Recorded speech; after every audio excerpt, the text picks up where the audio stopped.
Hi friends, నమస్తే. మీ శ్రీలహరి అండి. ఈరోజు గోరుచిక్కుడుకాయ కూర చేసుకుందాం అనుకుంటున్నానండి. కాసినన్ని గోరుచిక్కుడుకాయలు తీసుకున్నానండి. ఇది కొంచెం చక్క 2 ఉల్లిపాయలు, కాసినన్ని పచ్చిమిరపకాయలు, చక్క ఎన్ని ఒకటికొకటి పొత్తి పెట్టేసి చక్కగా బాండి పెట్టుకున్నానండి. చక్క నీళ్ళల్లో ముక్కలు చిన్న చిన్నగా ముక్కలు కట్ చేసుకొని కోసేసుకుందామండి. ఇది కొంచెం చక్క చిన్న చిన్నగా ముక్కలు కట్ చేసుకున్నానండి. ఇవి పచ్చిమిరపకాయ ముక్కలు, ఉల్లిపాయ ముక్కలు కూర స్టార్ట్ చేసుకుందాం. ముక్కలు కదండి చక్కగా మగ్గుతూ ఉన్నాయండి. అది చూడండి మంచిగా అవుతున్నాయి. పొలాలు కూడా అంటారు కానండి, అట్లా ఉండదండి. చక్కగా సిమ్లో పెట్టుకొని నీటి ఆవిరి మీద ఉడికించుకుంటే బాగుంటుందండి. ఈరోజు నీటి ఆవిరి మీద ఎవరు ఉడికిస్తున్నారండి? నేనైతే ఆవిరితోనే కూర చేస్తానండి. గోరుచిక్కుడుకాయ ఒకటి, చిక్కుడుకాయ ఒకటి, ఇట్లాంటివి నేను ఆవిరితోనే చేసుకుంటానండి. చక్కగా మగ్గనిద్దామండి. మనకు కంగారేమో చిన్నగా పెట్టి అదే ఉడుకుతూ ఉంటుంది. చక్కగా మగ్గినాయండి. కాస్తంత కారం వేస్తున్నానండి. పచ్చిమిరకాయలు వేస్తాను కదండి, కొంచెం వేస్తానండి కారం.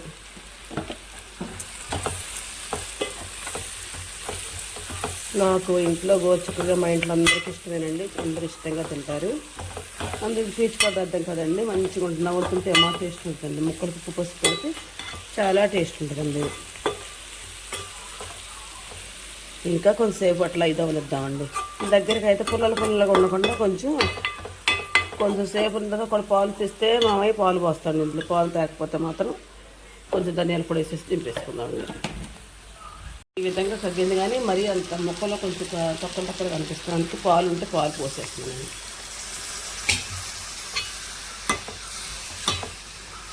ఈ పాలతో చక్కగా మంచిగా ఉన్న ఒక్కర పచ్చితనం కూడా ఉడికిపోద్దండి.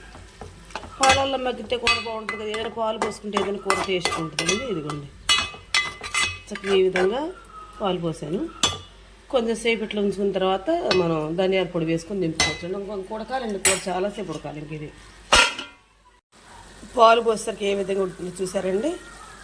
చక్కగా మగ్గిపోతుంది కర్రీ.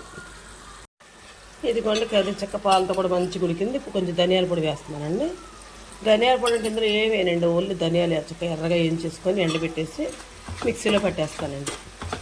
మసాలా పొడులు అంటే ఎక్కువ నేను వాడినాను. ఇంట్లో ఎక్కువ ధనియాలు, ఎల్లిపాయ, జీలకర్ర ఈ 3 వరకు నేను వాడతానండి. ఇది కూడా చక్కగా నేను కూర ఈ విధంగా చేసుకుంటానండి. నేను చేసే విధానం మీకు నచ్చితే నాకు ఒక లైక్ ఇవ్వండి. Please subscribe.